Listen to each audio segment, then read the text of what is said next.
যাই হোক, সম্পদ তো মানুষের প্রয়োজনীয়, নিত্য প্রয়োজনীয়। দুনিয়াতে বেঁচে থাকার জন্য কিছু না কিছু সম্পদের প্রয়োজন। এই সম্পদ কেমন প্রয়োজন? সম্পদের উপমা দিয়ে মাওলানা রুমি রাহমাতুল্লাহি তাআলা কিতাবের মধ্যে লিখেছেন, মানুষ আর নৌকার সঙ্গে একটা উপমা দিয়েছেন।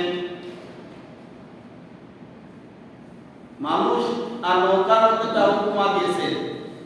নৌকা চলার জন্য পানির প্রয়োজন, মানুষ চলার জন্য সম্পদের প্রয়োজন।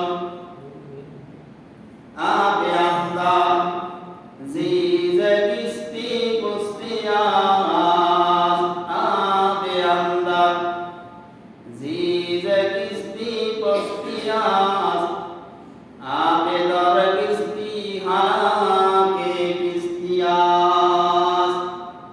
বলা হয়েছে নৌকা চলার জন্য পানি প্রয়োজন। এই নৌকার নিচে এবং পাশে যতক্ষণ পানি থাকবে ততক্ষণ নৌকাটা ভালো থাকবে, ততক্ষণ নৌকাটি ভালো থাকবে, উপকারে আসবে।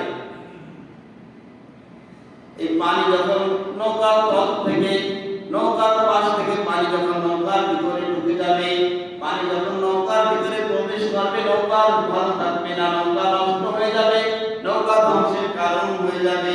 ঠিক কিনা? নৌকার ভিতরে পানি প্রবেশ করে, নৌকা কি আর সচল থাকে? নৌকার ক্ষমতা শেষ।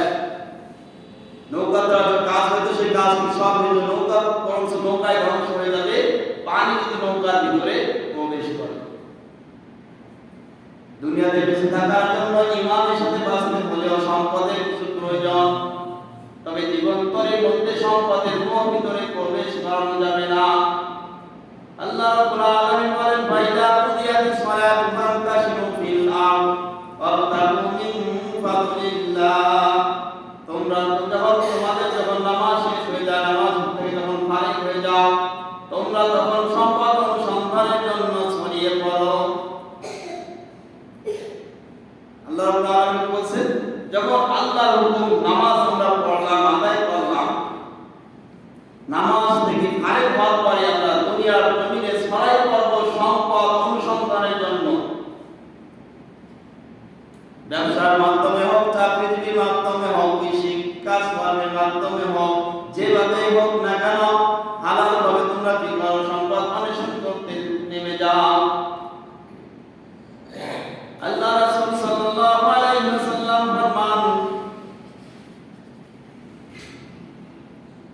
কাসবুল হালাল ফারিদা বা'দাল ফারিদা। হালাল উপার্জন করা এটা একটা ফরজ। হালাল উপার্জন করা এটা একটা ফরজ, এটা একটা ইবাদত। আল্লাহ রাব্বুল আলামিন বলেন, নামাজ থেকে ফারিগ হয়েছে তোমরা এখন সম্পদ অনুসন্ধানে কি করো? ছড়িয়ে পড়ো। আর আল্লাহ বলেন, হালাল ভাবে অর্থ উপার্জন করা এটা একটা ফরজ। তাহলে ফরজ যদি হয়, এটা একটা নেক আমল। এই জন্য হালাল ভাবে সম্পদ, যতই আমি সম্পদের মালিক হই না কেন, এটা দর্শনীয় নয়, এটা উত্তম। হালাল ভাবে সম্পদ উপার্জন করতে হলে হালাল ভাবে সম্পদ উপার্জন করবো, এটা আমার জন্য একটা ইবাদত।